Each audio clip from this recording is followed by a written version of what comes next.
ปะสัตตานังพุทโธ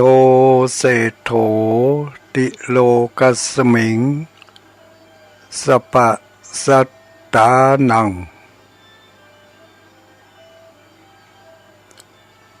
พุทโธเศโธติโลกัสมิงสปะสัตตานัง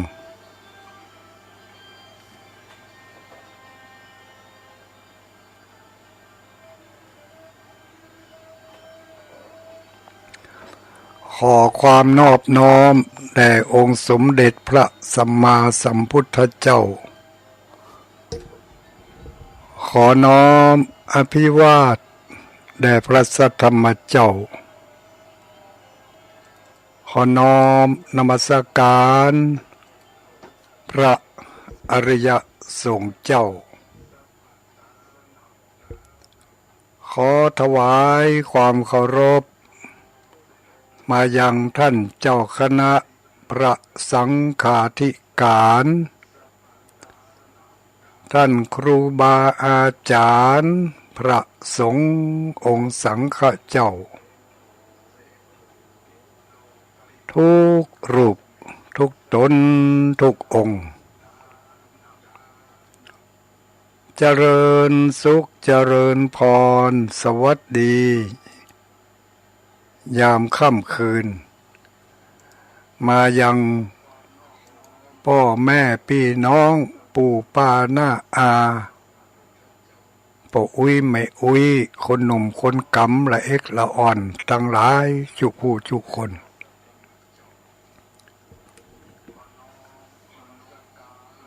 คืนวันนี้เป็นคืนวันจันทร์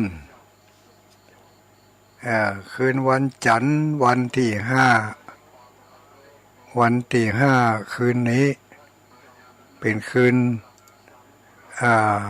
เป็นวันที่เป็นสิริมงคลแก่หมู่เฮาทั้งหลายเป็นวันพ่อแห่งชาติเป็นเวลาเมินนานมาแล้ววันนี้เป็นวันรำลึกนึกถึงวันพ่อแห่งชาติที่พระองค์ได้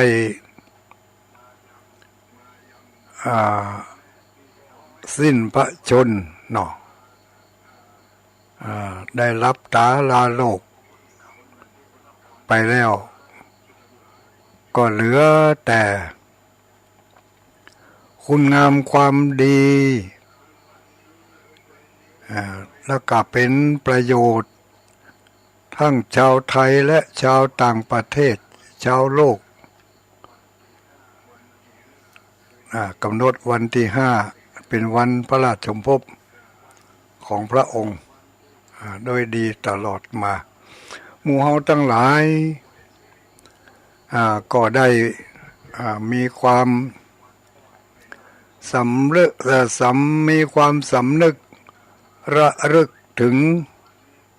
คุณงามความดีต่าง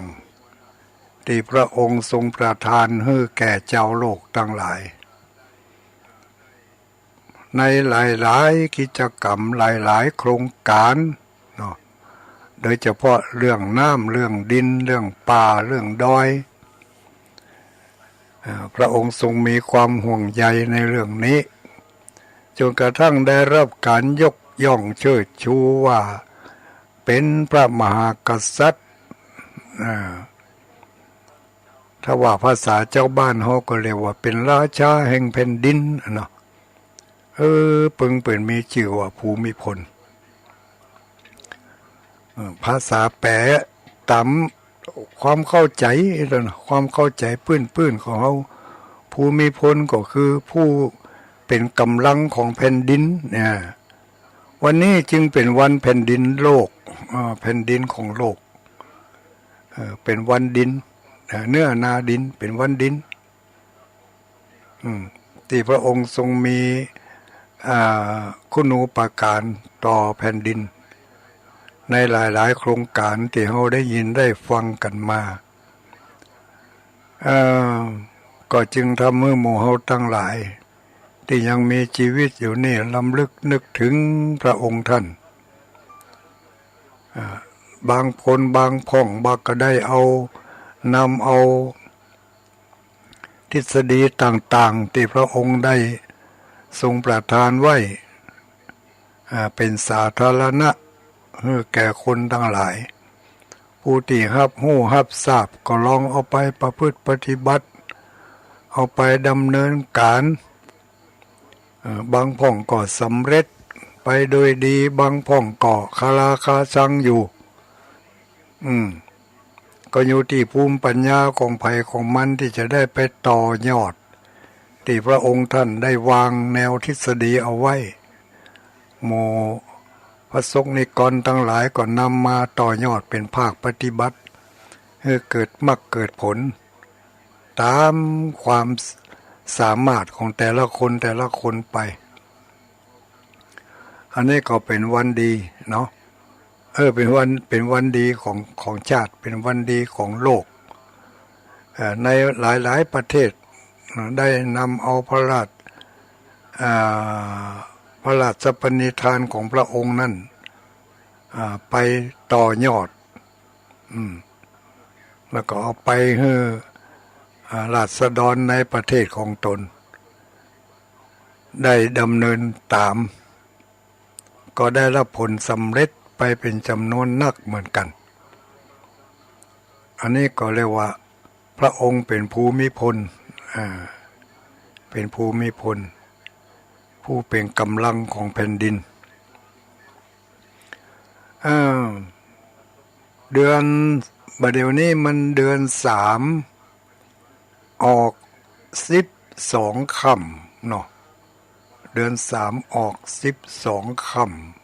ำก็เป็นวันดีประจำท้องถิ่นในแดนดินถิ่นล้านนาประเทศก็มีหลายวัดหลายวาได้จัดกิจกรรมกันในวันนี้ที่ผ่านมาตะกี้บัดเดี๋ยวนี้ยกนี่ยังบัดตันนั่งยังบัดตันอุ่นเดี๋ยวนี้ตุลุงดอยอัตมาภาพตุลุงดอยก็ได้ไปร่วมกิจกรรมกับเปิ้นอย่างหนึ่งก็คือไปร่วมเป็นสงฆ์เป็นพระสงฆ์ในการทำพิธีมหามงคลหล่อพระพุทธเจ้าหล่อรูปพระพุทธเจ้กับเมืองเขาก็เป็นไปหล่อพระเจ้าหล่อพระเจ้าเปิ้นเอาพระเจ้าเป็นพระเจ้าทองสำริดที่วัดใหม่ห้วยจุมปูวัดใหม่ห้วยจุมปูที่จริงเปิดก็ชื่อวัดห้วยจุมปูนั่นแหละแต่ตุลุงไปเติมว่าใหม่เพราะมันกำลังจะเป็นวัดแต่ได้รับพระราชทานวิสุงคามสีมาแล้วนะยังบ่ได้ทำพิธีผูกเด้อถ้าวิหารเสร็จเรียบร้อยแล้วก็จะทำพิธีผูกพระธาตุสีมาต่อไปตอนนี้วันนี้เพิ่นไปรอพระพุทธรูปเพิ่นจะเอาไปเป็นพระประธานในอุโบสถในวิหารก็กำลังสร้างใหม่ญาติโยมทั้งหลายใหม่ทั้งนั้นวัดก่อใหม่วิหารก่อใหม่วัดนี่ใหม่มาหลายปีแต่วิหารกำลังใหม่มาปี2 ปีนี่มาถึงบัดเดี๋ยวนี้เพิ่นรอพระพุทธรูปที่จะเอาไปประดิษฐานไว้ในวิหารเจ้าฟ้าปานลมก็ยังบ่ได้ติดเด้อประตูหน้าต่างก็ยังบ่เรียบร้อยบางส่วนก็มีเจ้าภาพรับไปแล้วเป็นส่วนมากแต่ว่ายังบัดตันได้แปลงเตื้อก็มีบางส่วนก็ยังรอกำลังศรัทธาจากพุทธศาสนิกชนทั้งหลายที่จะได้ไปร่วมเป็นเจ้าภาพปกสร้างห้างแปลง คือมันสำเร็จรุ่ร่วงเป็นสถานที่บำเพ็ญบุญของพุทธศาสนิกชนต่อไปในวันต่างหน้าบัดเดี๋ยวนี้ในคณะที่ทุลุงกำลังอู้อยู่นี่ภายในวัดเพิ่งก็มีการเจริญพุทธมนต์สวดมนต์ตันอีกแล้วเนาะมีทุเจ้าหลายชุดที่เพิ่นจะทำพิธีกันในคืนนี้ชุดแรกนั้นได้ทำพิธีสวดชยันโตชยมงคลคาถาตอนที่เพิ่นรอพระเจ้าเสร็จเรียบร้อยแล้วก็ปิกแล้วก็นิมนต์ตัวเจ้าพระคุณเจ้าทำชุดหนึ่งขึ้นสวดมนต์เจริญพุทธมนต์แถมชุดหนึ่งก็จะได้เทศเทศนาธรรม7 ผูก 8 ผูกคนก็หาคืนนี่ใครที่อยู่ทั้งบ้านทั้งจองก็ฟังเสียงเอาเถอะเนอะบทบบทักอาจจะมีเสียงก้องเสียงกองเสียงระฆังขึ้นมาเป็นเตือนะคนที่ไปได้ก็ไปไม่อุ้ยที่ไปบ่ได้ก็อยู่บ้านยกมือเอาหน่อยนะยกมือไหว้ไปเลยตอนนี้เพิ่งกำลังทำพิธีกันเสร็จจากสวดมนต์ตันแล้วก็จะมีการสวดถ้าจะมีการสวดเบิกด้วยเนาะหันคณะสวดเบิกมาจากจังหวัดเชียงใหม่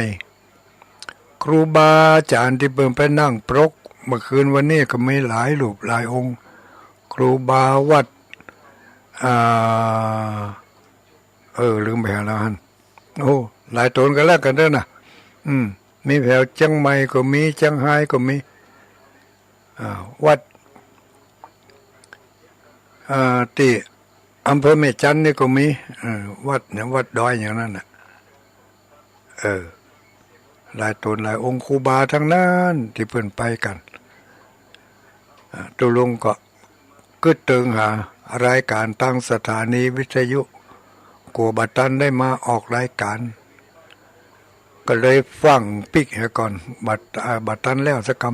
ำที่จริงก็ไปก่อนเปิ่นนิมนต์ไป4 โมงมาแรงตุลุงไป4 โมงมาเจ้า4 โมงมาเจ้าก็คือ10 โมงนะไปร่วมพอร่วมก้อยไปร่วมฉันภัตตาหารเพลกับข้าวกับปลาญาติโยมก็ทำกันไปในวันนี้มากหน้าหลายตาก็เป็นกิจกรรมที่ผ่านไปรอพระเจ้าที่เวียงป่าเป้านี่2 ตีที่สถานีโรงพยาบาลส่งเสริมสุขภาพประจำตำบลปางงิ้วอันนั้นก็สำเร็จเสร็จสิ้นไปตะวานี่เรียบร้อยเปิ่นเตปิมแล้วก็หาเตแล้วเนาะเจ้าหันพระพุทธรูปเป็นตนเป็นองค์แล้วนี่เปิ่นแกะปิมแกะอย่างแล้วเรียบร้อยก็ยังกะคัดสีสวีวันใส่สีใส่อย่างเฮียก็จะเป็นอันสำเร็จในนามของเจ้าหน้าที่ทางสถานีรพสตก็ขออนุโมทนา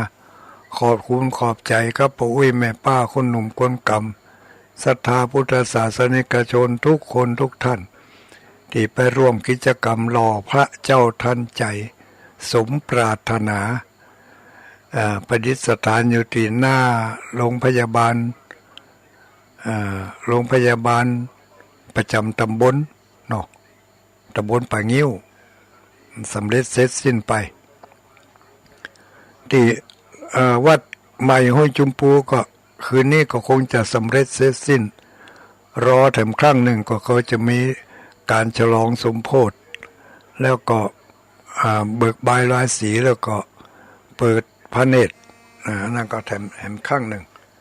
จะมีเมื่อใดนะก็ว่าติดตามข่าวกันต่อไปก็แล้วกันเนาะอันนี้ข่าวที่ผ่านไปญาติโยมเฮาทั้งหลายเนอะข่าวที่จะมาไปหน้านี่ข่าวที่จะมาไปหน้านี่อันนี้ก็จะแจ้งให้ทราบไว้ล่วงหน้าให้ก่อนเนาะวันที่8 เดือนธันวานี่เป็นวันเดือน3 เป็งเนาะ เดือนสามเพ็งอันนี้เป็นน้องญาติโยมที่อยู่ในเขตตำบลเวียงสันสลีบ้านโป่งอยู่ใกล้ๆนี่เนาะมีโอกาสมีเวลาก็ขอเชิญเนอะไปร่วมกันทำบุญทำบุญส่งน้ำพระธาตุ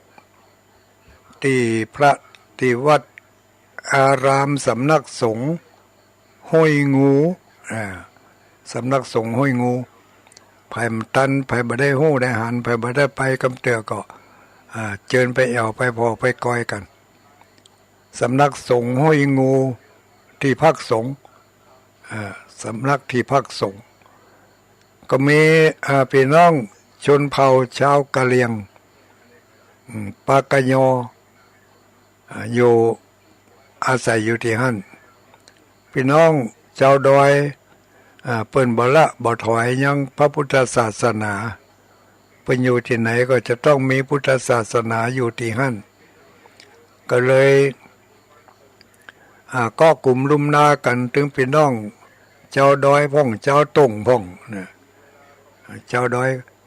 ยก็คือพี่น้องทางบนดอยเนาะเจ้าต่งก็คือพี่น้องทางลุ่มเนี่ยได้ก็กลุ่มลุมลากันสร้างพระเจดีย์ขึ้นมาองค์หนึ่งก็สวยสดงดงามเหมือนกันหมอกพอให้พอดีใบใหญ่เกินไปใบน้อยเกินไปพอเป็นสัญลักษณ์ว่าอันนี้คือสัญลักษณ์เครื่องหมายที่ภาคใจยึดเหนี่ยวทางด้านความรู้สึกสำนึกของชาวพุทธครบปีมาก็ไปทำการสักการะบูชาส่งน้ำพระธาตุกันเดือนสามเพ็งทุกปีถัดจากเดือนสามเพ็งก็จะเป็นเดือนสี่ออกแปดค่ำพุ่นเนาะอันนี้กับพุ่นพี่น้องชาวดอยเหมือนกันนะอันนี้ก่อยว่ากันเนอะก่อยเตือนกันแต่ตอนนี้กำลังพี่น้องชาวดอยห้วยมะเดือชื่อเป็นพระธาตุเจดีย์อุทุมพรอุทุมพรห้วยไม่เดืออันนี้เพิ่งก็จะมีส่งน้ำพระธาตุกันก็ติดตามกันต่อไปยังเวลายังเหลือแถมนักนะอันนี้ก็แจ้งคราวการบุญการกุศลให้ได้รับทราบกันที่ใกล้จะสิ้นเดือนสิ้นปีนี่มีงานอันหนึ่งเนาะวันที่28เดือนธันวานี่28ว่ะ27ธันวานี่ก็ที่เขตอำเภอเวียงป่าเป้านี่เหมือนกันนะก็มีการทำพิธีสืบโหราชตาท่านพระคุณเจ้าท่านพระครูบวรธรรมาภิรามที่ได้รับอุบัติเหตุในการไปปฏิบัติราชการคือไปเป็นกรรมการสอบทำสนามหลวงไปมาถึงจุดหมายปลายทางสักกรรมไปเกิดอุบัติเหตุกลางทางก็ไปนอนอยู่โรงพยาบาลได้10 กว่าคืนตอนนี้ปิกมาพักผ่อนอยู่ที่บ้านที่วัดละคณะทีมงานคณะศรัทธาญาติโยมตลอดจนถึงญาติพี่น้องก็มาคึดใจตันหันใจได้ว่าประเพณีเจ้าเหนือเขาเวลาเกิดเหตุเพศภัยอันใดบ่ม่วนอกบ่ม่วนใจก็จะมีการสืบโหราชตาส่งเคราะห์ห้องขวัญเนาะก็เป็นจารีตเหตุห้อยที่บ่เสียหายก็จะได้ทำกันในวันที่26แต่งดา27ทำพิธีอันนี้ก็ขอนิมนต์ท่านพระคุณเจ้าทุกรูปทุกตนทุกองค์จะเป็นพระภิกษุสงฆ์ก็ดีสมณเณรก็ดีไปร่วมกันทำพิธีสืบโหราชตาถวายท่านพระครูบวรธรรมาภิรามเจ้าคณะตำบลแม่เจดีย์เขต2ก็จะมีใบนิมนต์นะบอกกันกันตั้งคลื่นกระแสข่าวนี่แหละญาติโยมเขาทั้งหลายอยู่กิมอยู่ใกล้ก็ไป จะไปวันที่26ก็ได้27ก็ได้26ไปแต่งไปดา27ไปทำพิธีข้าวน้ำโภชนะอาหารเกียมกันไว้เหี่ยจะเอาอันอย่างไป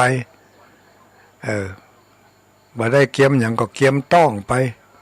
เอาไปใส่ข้าวปลาอาหารที่เพิ่นจะเอาไปตั้งเป็นตลาดบุญโรงทานเนาะเป็นตลาดบุญเอาไปเลี้ยงไปจูกันห่อเข้าไปตัวตุลุงจะรับเลี้ยง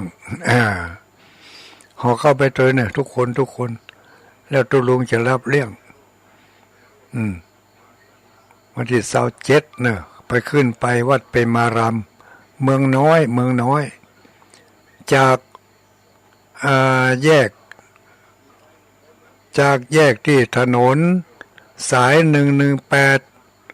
ที่ตลาดกาดมูเซอเข้าไปทางถ้าเขาล่องไปทางใต้ก็เข้าไปทางซ้ายมือถ้ามาทางเหนือก็ยูเทิร์นเห็นน้อยเนอะมาเทิร์นที่เพ่ที่ปงน้ำห้อนเพ่แล้วก็ปีกไปเข้าที่ทางทิศตะวันออกทางซ้ายมือถ้าลูกทางเชียงรายไปทางซ้ายมือเข้าหันไป10 กิโลญาติโยมทั้งหลายขึ้นดอยก็บ่พอสูงตัวใดก็พากันขึ้นไปขึ้นรถขึ้นได้ทุกชนิดถ้ารถบัสรถใหญ่แต่ก็บ่เอาไปเนาะรถตู้รถเก๋งรถปิกอัพรถอย่างนี้ไปได้ทุกอย่างรถเขี่ยงก็ไปได้แต่ว่าถ้าไผบัดชำนาญก็บอกควรจะเอารถเครื่องไปเนาะถ้ายังไม่ปะอุ้ยนี่มันต้องเอาไปรถเครื่องนะขึ้นตัวรถยนต์เขาไปดีกว่า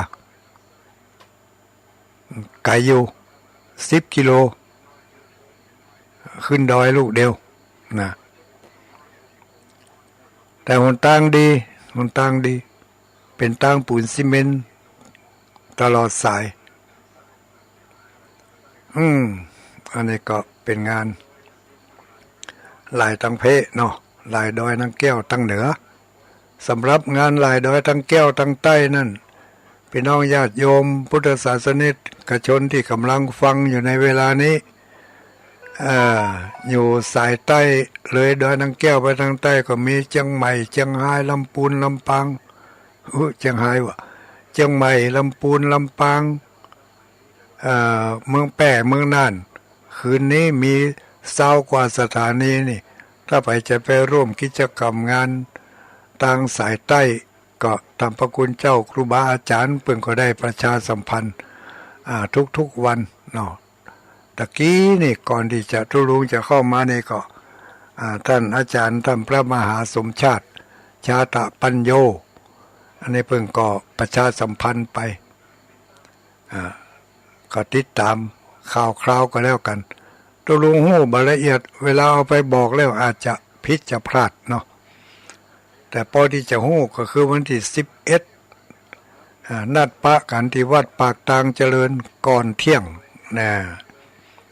ก่อนเที่ยงนี้เพิ่นจะทำพิธีสืบราชตาที่วัดปากทางเจริญวัดปากทางเจริญเนาะแล้วหลังจากโป้นเตียงไปแล้วนี่เพิ่นจะไปรวมกันที่วัดใหม่เหล่ามนทาเพิ่นจะมีพิธีสวดมนต์อิติปิโส108พร้อมกับจะยกพระพุทธรูปขึ้นประดิษฐานบนแท่นแก้วในวันที่11นั่นเวลาแมลงรวดสวดมนต์อิติปิโส108ปีนี้ย้ายสถานที่กุปีนี่สวดที่วัดเรามนทวัดปากทางเจริญปีนี้ขยับไปที่วัดใหม่เรามนทาจบไปญาติโยมทั้งหลาย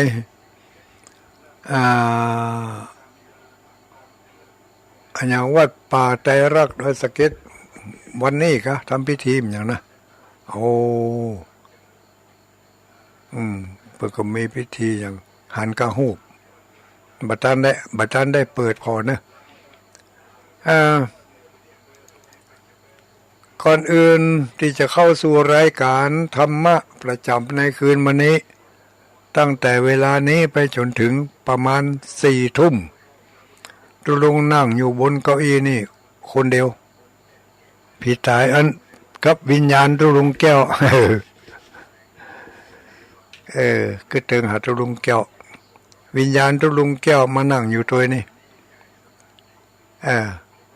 แล้วก็จะขออนุโมทนาขอบคุณขอบใจกับทางเจ้าของสถานีเนาะสถานีท้องถิ่นของเฮานี่โดยเฉพาะยิ่งในคืนนี้ที่เวียงป่าเป้าเวียงป่าเป้าชื่อเก่าว่าเวียงกะหลงนี่นะอย่าว่าแต่กาหลงคนก็หลงเหมือนกันนะถ้าเข้ามาแล้วก็หลงทุกรายมีสถานีถวายเวลาให้กับพระสงฆ์อยู่3 สถานีนะเมื่อคืนมานี้พร้อมกันสถานี103.50ดอยหมอกเรดิโอทีมงานของคุณโยมดารุณีคุณโยมดารุณีนี่มีเครือข่ายทุกอำเภอทุกจังหวัดในเขตภาคเหนือนี่เนาะก็บางสถานีของเปิ้นก็ได้รับสัญญาณจากแม่ข่ายแล้วก็เอาไปเผยแผ่ให้หมู่เฮาทั้งหลายญาติโยมต่างจังหวัดต่างอำเภอได้ยินได้ฟังกันก็ขออนุโมทนาเนออีกสถานีหนึ่งที่กำลังรับสัญญาณจากวัดพระธาตุม่อนจอมพอในคืนนี้อันนั้นก็คือสถานีคนฟ้าเดียวกันคนฟ้าเดียวกันสถานีสถานีธุรกิจเนาะเป็นว่าอันก็หาจำมาค่อยได้บอกว่าละสถานีคนฟ้าเดียวกัน 99.75 อำนวยความสะดวกโดยถวายเวลาโดยคุณธนวรันเนาะชัตรณพลังกรได้ถวายเวลาตั้งแต่2 ทุ่มถึง4 ทุ่มทุกๆวันทุกๆวันเสาร์และทุกๆวันจันทร์อันนี้2 วันแต่ส่วนของ103.50นั่นนี่อันนี้ทุกวันทุกวันอีกสถานีหนึ่งในอำเภอเวียงป่าเป้านี่ก็ขออนุโมทนาขอบคุณขอบใจโซนใต้เนาะจากที่วัดพระธาตุจอมพอนี่ไปทางใต้ประมาณ20 กิโลเมตรก็คือสถานีแม่ขจารโมเดิร์นเรดิโออันนี้ก็ถวายเวลาโดยคุณปน้อยสุวรรณคุณแม่อนงพรหมมินทร์เจ้าของสถานีแล้วก็เจ้าหน้าที่แผนกเทคนิคแสงสีเสียงทุกคนเนาะทางคณะพระนักจัดรายการของเขาก็ขออนุโมทนาขอบคุณขอบใจเนอสำหรับสถานีแม่ขจารโมเดิร์นนี่ได้ถวายเวลาตั้งแต่6 โมงมะแรงไปจนถึง4 ทุ่มไปจนถึง4 ทุ่มเวียงป่าเป้าโชคดีภาคเจ้าก็มีการได้รับสัญญาณจากคลื่นสีขาวเพื่อชาวประชานี่ที่คลื่นความถี่90 เมกะเฮิรตซ์90 เมกะเฮิรตซ์หมุนมาทางซ้ายมือเลข90หรือว่า900นั่นแหละอันนี้ก็ทีมงานของคุณโยมดารุณีเช่นเดียวกันอันนี้ภาคเจ้าเนี่ยเพื่อว่าบางคนอาจจะบ่ฮู้เตื้อเนาะมาเจ้าเพิ่นก็มีกะมาเจ้าก็มีเนอะตั้งแต่5 โมงจนถึง7 โมงมาเจ้าที่เวียงป่าเป้านี่ก็รับสัญญาณได้นอกเหนือจากนั้นก็มีญาติโยมที่รับฟังทางเฟซบุ๊กทางไลน์ก็มีนะเปิดถ้าไผบ่มีทางไลน์อยากจะฟังทางไลน์ก็ ขอมาได้เนอะตัวลุงมีแอปอยู่มีแอปอยู่จะส่งแอปไปให้เปิดเข้ารับฟังได้เลยสถานีวิทยุอย่างก็สถานีวิทยุคลื่นสีขาวอะดอยลอเนาะอันนี้ก็ออกสำหรับในแอปนั่นฟังได้ทุกเวลาตั้งแต่เวลาตี 3ถึง7 โมงจาก7 โมงก็เมื่อวันก็มีแล้วก็รายการทุกเจ้าก็เริ่มตั้งแต่บ่าย 3ไปจนถึงปุ่น4 ทุ่มปุ่นจากนั้นก็มีรายการอื่นก็เป็นรายการทุกเจ้าเหมือนกันพร้อมกันนั้นทางลำปางเป็นน้องลำปางเขาก็เดี๋ยวนี้ก็มีคลื่นที่เป็นรับใหม่ใหม่เมื่อนะใหม่เมื่อต้นปีปุ่นบุญญาวาสสถานีบุญญาวาสเพื่อการศึกษาทางพระพุทธศาสนาเนาะอันนี้เพิ่งก็รับสัญญาณไปพี่น้องลำปางรับได้ถึง2 คลื่นเนอะถึงคลื่นดารุณีเก่าแก่เดิมอ่อนแต่ประเดี๋ยวนี้ขยายวงกว้างออกมาก็มีคลื่นของวิทยาลัยสงฆ์ลำปางเนาะอันนี้เพิ่งก็รับสัญญาณจากคลื่นสีขาวเพื่อชาวประชานำมาเผยแผ่ความรู้ความเข้าใจคลายความสงสัยทำจิตใจให้เบิกบานโดยการได้ฟังศีลฟังธรรมจากพระนักจัดรายการทางสถานีวิทยุแห่งนี้ทุกคืนก็ขออนุโมทนากุศลผลบุญที่ญาติโยมทั้งหลายได้จะมากก็ดีน้อยก็ตามจงเผื่อแผ่กุศลผลบุญอันนี้ไปให้สถานีที่เฮารับฟังอยู่นี่เนอะขอบคุณขอบใจกับเพื่อนเฮียถ้าบ่มีสถานีนี่ถ้าเพิ่นบ่รับสัญญาณแล้วเฮาหมดสิทธิ์ที่จะได้ยินได้ฟังกันนะโอ้ยไม่โอ้ยเฮามาเดี๋ยวนี้เปิ้นสารภาพมาแล้วลูกเขาไม่โอ้ยนะมันเดี๋ยวนี้อายุ70ปลาย80ปลายไปปะใส่ไม่โอ้ยคนหนึ่งไม่โอ้ย90ปลายแล้วนะตุลุงโอ้90ปลายไปได้มาได้อยู่ถึงมื้อถึงวันนี้กูคืนนะฟังกับวิทยุ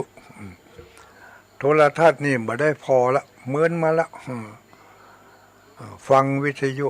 ฟังตุเจ้าเปิ่นมาโอรายการเป็นข้อเตือนจิตสะกิดใจอยากให้เกิดความอุ่นอกอุ่นใจขึ้นมาแถมจาดนักตุลุงว่าฉะนั้นอันนี้ไผ่ฟังอยู่ป้าบัวคำฟังอยู่ก็ขออนุโมทนาก็มีวิทยุเนี่ยเป็นกู้เป็นกิมนี่เหรอบางอย่างนะตุลุงไม่โอ้ยกืดไว้ตั้งแต่เป็นละอ่อนปุ่นเนาะว่าอย่างอันมันจะบ่ถูกกะอย่างอันมันจะบ่ดีกะก็ได้ยินตุเจ้าเปิ้นว่ามาหลายตนหลายองค์เขาก็อยากให้ไม่โอ้ยสว่างใจที่ไม่โอ้ยกึดนั่นมันบ่ถูกต้องรู้ไม่โอ้ยก็เลยกึดทำไมล่ะกึดอย่างตุเจ้าว่านั่นน่ะไอ้น่ะนี่ก็เกิดจากการฟังญาติโยมทั้งหลายโดยเฉพาะอย่างยิ่งสมัยนี้เวลานี้ตั้งคลื่นสีขาวของเฮาก็เหมือนกันทุกมื้อทุกวันนี้เขาจะมีพระนักเผยแผ่ได้จัดสรรแบ่งเวลาให้แก่กันและกัน เข้ามามีบทบาทในการเผยแผ่น้ำธรรมคำสอนของพระสัมมาสัมพุทธเจ้ามากตนหลายองค์ขึ้นเนาะมากตนหลายองค์ขึ้นโดยเฉพาะอย่างยิ่งพระนักเผยแผ่ของเฮาตังลำปางนี่ตอนนี้ทางลำปางเข้ามามีเมตตา เพื่อแผ่เวลามาให้แก่หมู่เฮาทั้งหลายได้ยินได้ฟังกันหลายตนหลายองค์อยู่เน้อก็รอท่าฟังกันต่อไปแล้วก็ทางคลื่นสีขาวของเฮานี่ก็พยายามที่จะแบ่งสรรปันเวลาเอาพระคุณเจ้าในพื้นภาคเหนือของเฮานี่แหละตั้งแต่เมืองน่านขึ้นมาเมืองน่านเมืองแปะลำปางลำพูนแม่ฮ่องสอนพดมาแผ่วเมืองเป้าเมืองฝางมาตั้งเพกเจียงไฮ้พะเยาพดไปแผ่วตั้งเจียงแสนแม่สายอันนี้ก็นักเผยแผ่สถานีวิทยุก็มีหลายที่อย่างสถานีวิทยุตั้งเชียงไฮ้ก็มีสถานีเพื่อการศึกษาพระพุทธศาสนาแต่ก็จะได้ก็โอกาสต่อไปก็คงจะจูนถึงกันแต่ตอนนี้ก็มันบ่เรียบร้อยดีญาติโยมทั้งหลายตั้งตัวบทกฎหมายบางเตือก็เข่งขึ้นมาบางเตือก็ผ่อนไปบางเตือก็อยู่เต่าเก่าก็เลยเกิดความกังวลใจอะไรอย่างต่ออะไรอย่างอันนั้นก็เป็นเรื่องของผู้บริหารตั้งสถานีเป็นจะจัดสรรปันส่วนอย่างใดเนาะแต่ตั้งพระสงฆ์องค์เจ้าเขาก็จริงอยู่ถึงบ่ได้ไปมีบทบาทกับการบริหารจัดการเรื่องคลื่นความถี่แต่เขาก็มีความหันอกหันใจตั้งสถานีวิทยุก็ขออนุโมทนากับศรัทธาญาติโยมทุกผู้ทุกคนที่ได้ให้กำลังใจรับฟังจากทางสถานีวิทยุที่ทางพระสงฆ์องค์สังฆเจ้าเขาได้นำมาเผยแผ่ให้แก่พี่น้องญาติโยมเขาทั้งหลายได้ยินได้ฟังกันก็ตักตวงเอาตักตวงเอาผลประโยชน์ที่จะพึงได้ก็ยังว่านะเนาะอย่างที่เคยบอกถ้าเขาฟังไปด้วยความตั้งอกตั้งใจเนี่ยเขาจะได้ยินได้ฟังสิ่งที่เขาบ่เคยได้ยินได้ฟังเอาเรื่องนี้บ่เคยได้ยินคำเตือนเขาโอ้ตุเจ้าเปิ่นเอามาอู้ก็เขาอกเข้าใจดีแล้วบางทีก็สงสัยพออุ้ยไม่อุ้ยอันนี้สงสัยมาเหมือนเจ้าบ้านเขาว่ากันมาบางทีเขาเป็นละอ่อนเขาได้ยินมาแต่พอได้ยินทุกเจ้าเป็นเล่าว่าอย่างอ่านก็เลยไขข้อสงสัยไปได้อันนี้ก็เกิดจากการตั้งอกตั้งใจฟังแท้ๆนะไม่ออกปออก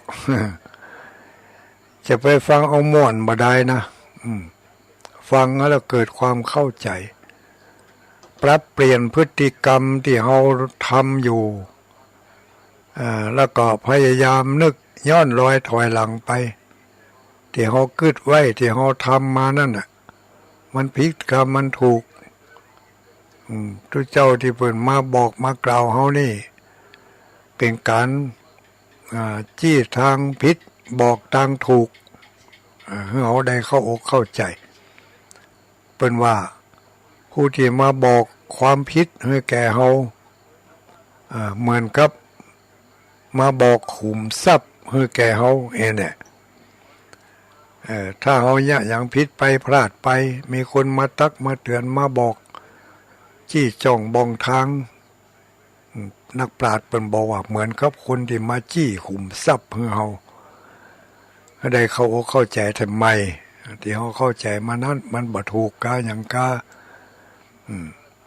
อย่างที่แม่อุ้ยที่ปะวันนั้นน่ะว่าแม่อุ้ยนะมาก่อนมาหลังนี่เคยได้ยินเขาว่าและแม่อุ้ยก็เชื่อมาจนถึงบัดเดี๋ยวเนี่ยกำลังมาเปลี่ยนนี่นะเรื่องอย่างอุ้ยก็เรื่องต้านขันเข้านี่ก็ตุลุมไม่อุ้ยก็ขำอกขำใจมาเหมือนเรื่องต้านขันเข้าเนี่ยมันจะได้ก็ เขาว่านะอุ้ยก็เชื่อมาตลอดว่าเวลาผัวตายแล้วเมียไปตานเฮ้อบ่ได้กินว่าตุลุงกันเมียตายผัวจะไปตานเฮ้อก็บ่ได้กินบ่ได้หาบอีว่าตุลุง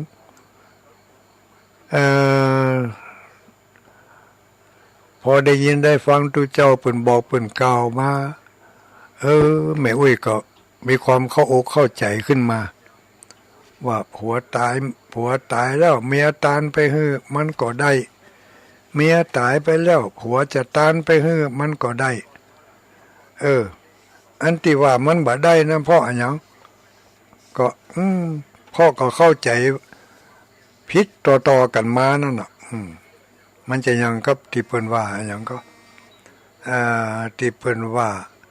เถนซองบาทนี่ความเชื่อแบบเถนซองบาทเชื่อแบบตามๆกันมาบ่ได้มีการพินิจพิจารณาบ่ได้มีการศึกษาค้นคว้าบ่ฟังที่เปิ้นเทศตั้งสถานีบ่ได้ฟังเนี่ยไปเชื่อกำคุ้มกำป่าที่ไหนหูเชื่อที่แบบสืบตามกันมาอย่างที่เปิ้นว่าทำนองที่ว่าเถนซองบาทเชื่ออย่างอันเป็นเชื่อแบบเถนซองบาทก็มาสงสัยละเมาะเถนซองบาทมันอย่างไรเถนนี่ความหมายของเถนนี่ก็คือเป็นนักบวชเนาะให้มันเข้าใจง่ายก็คือทุเจ้าก็แล้วกันทุเจ้าพระเน้นเนี่ยเป็นเถนเถระเถนซองบาทนี่เรื่องของเรื่องมันมีว่าอย่างอีอุ้ยมีทุเจ้าพระเน้นอยู่สำนักหนึ่งเนาะสำนักหนึ่งปฏิบัติตามครูบาอาจารย์อย่างเคร่งครัด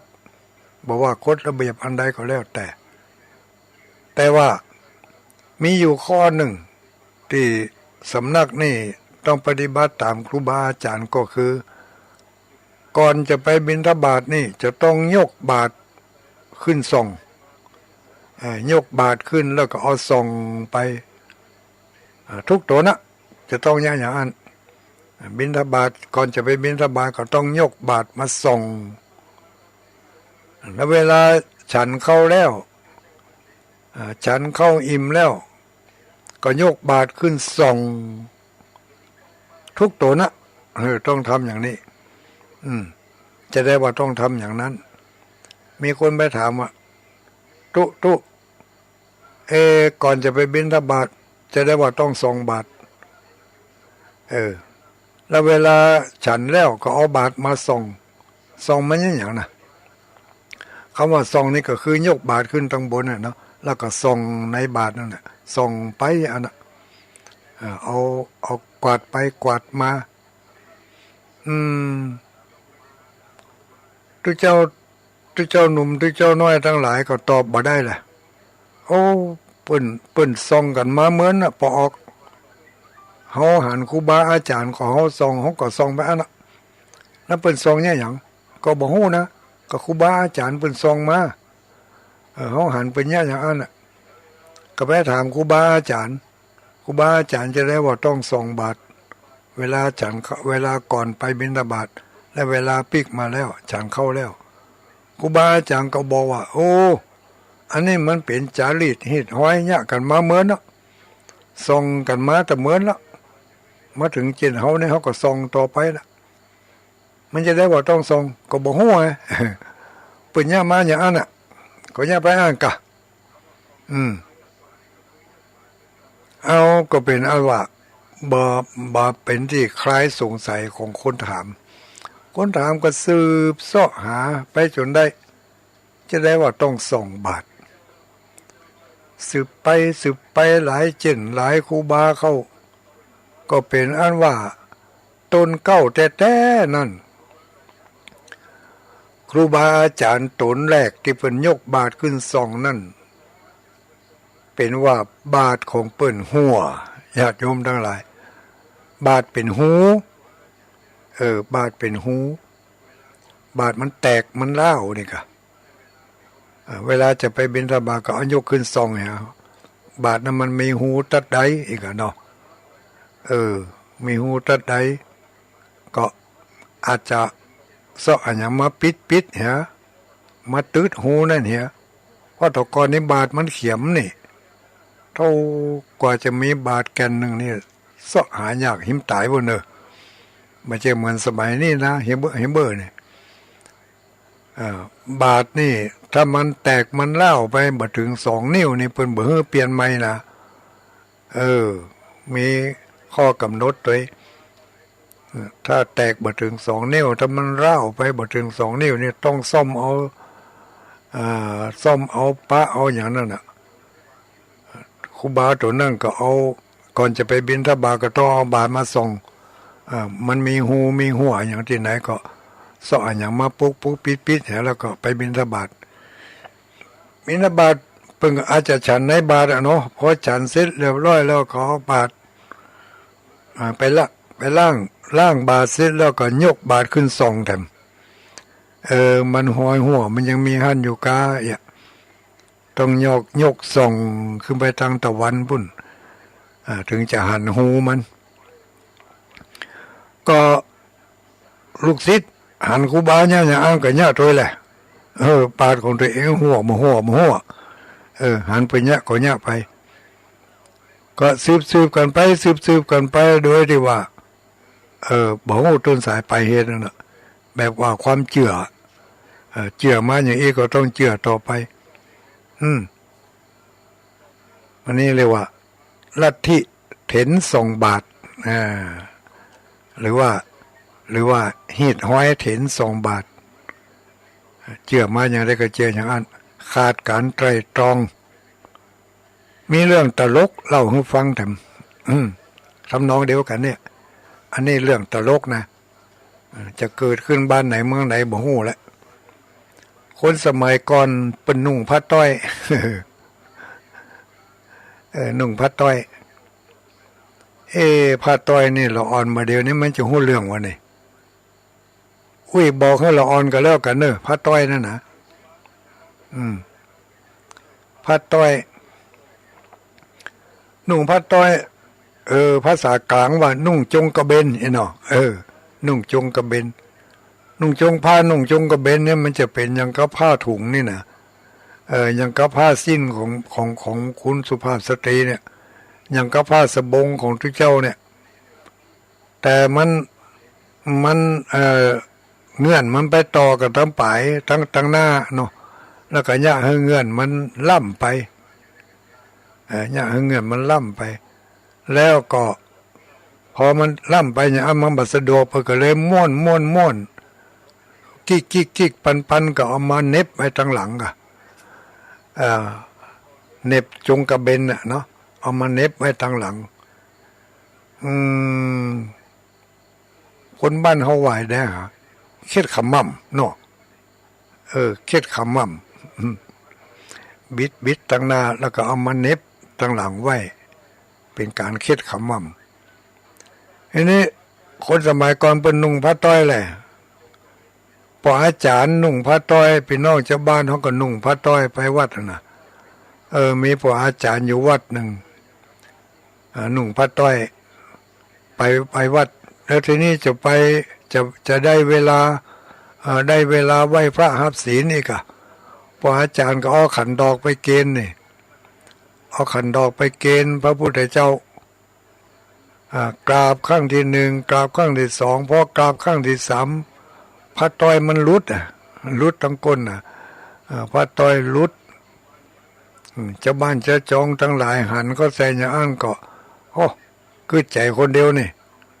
มาได้ท่องได้ทำมาได้หาสาเหตุอย่างพอหันผ้าต้อยผู้จานรุดตัวเองก็เอามือไปล่วงผ้าต้อยถูกเก่านั่นรุดคือมันรุดจะเฮียนผู้จานลูกผู้จานผ้าต้อยผู้จานมันรุดด้วยความบ่ตั้งใจแต่ตัวเองผ้าต้อยบ่รุดแต่ไปจักคือมันรุดเอาเพื่อจะเฮียนผู้จานก็ยากกันอย่างนั้นทุกครั้งก็ ก็กล่าวถึงครั้งที่ 3จะต้องไปจักพระต้อยรุดละอ่อนถามพ่อ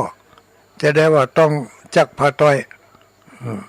โอ้เป็นเนี่ยกันมาเหมือนอย่างเอี้ยเนี่ยกันมาเหมือนละถ้ากล่าวครั้งที่ 3เลยจะต้องดึงพระต้อยลงให้มันรุดอันนี้ก็เชื่อสืบตามกันมาโดยบ่มีการไตร่ตรองตุลุงอาจจะเล่าบ่เหมือนตนอื่นเล่านะเพราะมันจำได้พุ่นจำได้เพ่เนี่ยมันคือใจได้เมื่อเดียวนี้ว่าอย่างถ้าขาดการไตร่ตรองถ้าขาดการพิจารณาให้ดีแล้ว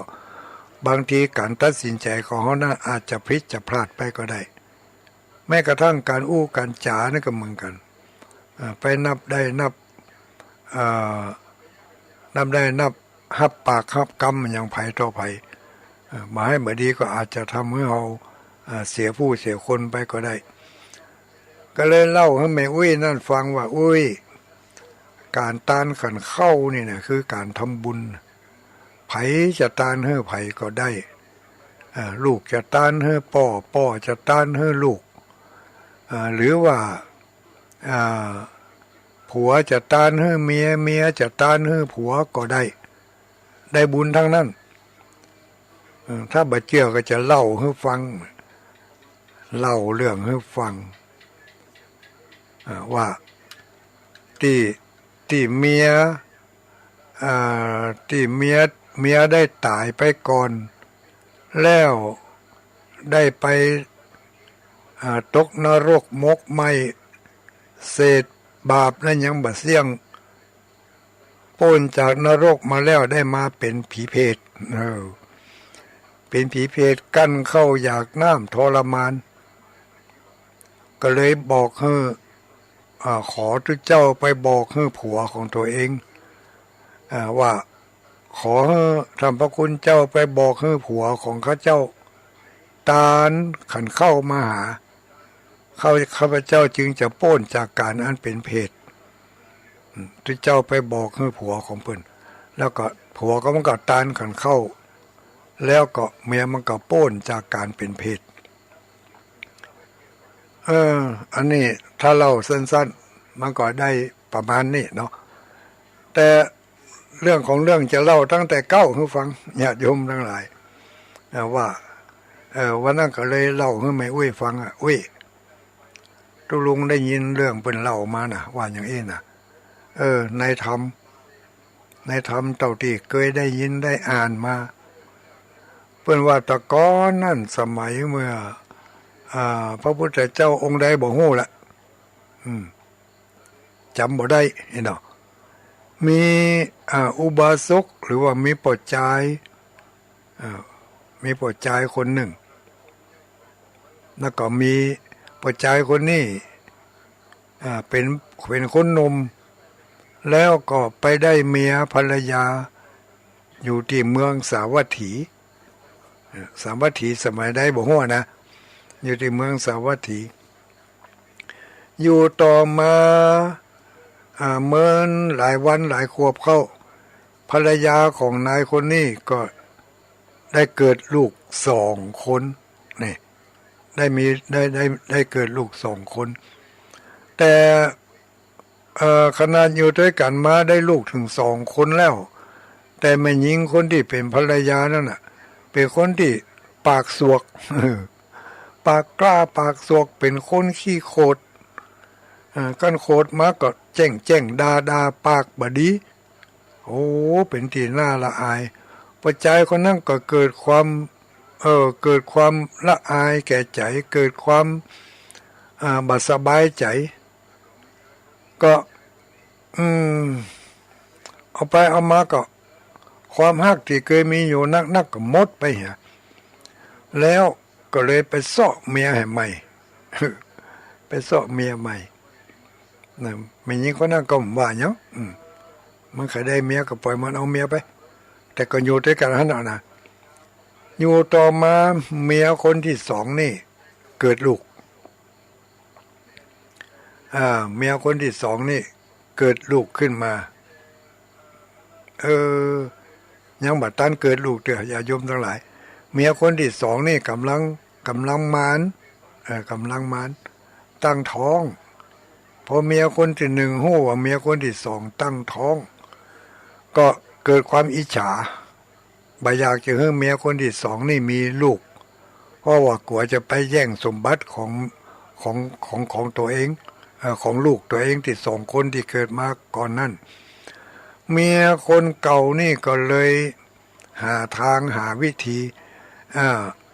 เอายาเนาะตกยาแต่งยาให้เมียคนที่สองเมียน้อยเนี่ยเอายาไปให้เมียน้อยกินบอกว่าเป็นยาบำรุงคันบำรุงกำลังกินไปเถอะจะมีผิวพรรณดีเลือดลมจะดีเนาะภรรยาเมียน้อยนั่นบ่มีประสบการณ์นี่ก็เชื่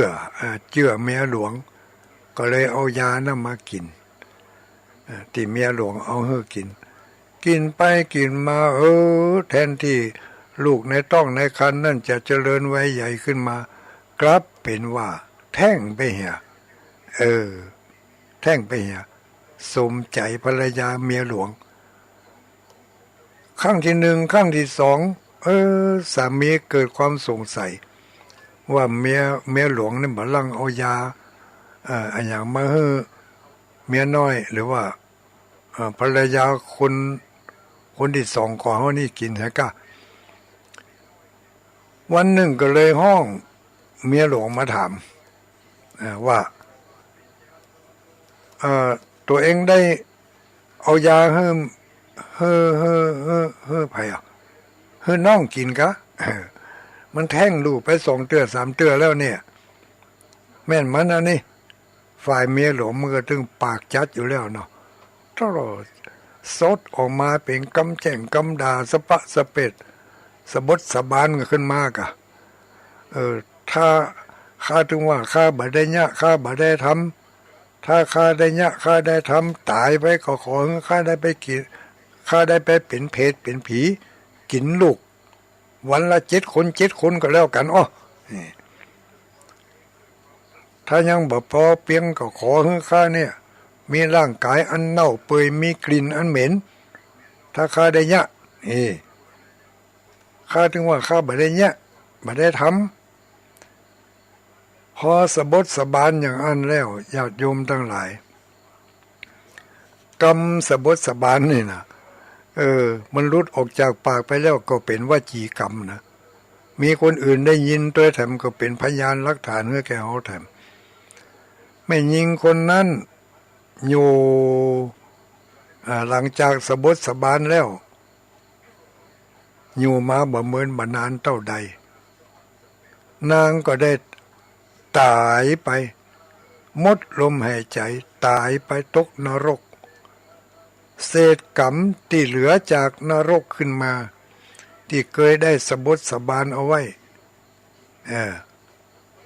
ก็เกิดมาเป็นเปรตเป็นเพศในธรรมบอกว่าเกิดมาเป็นเพศ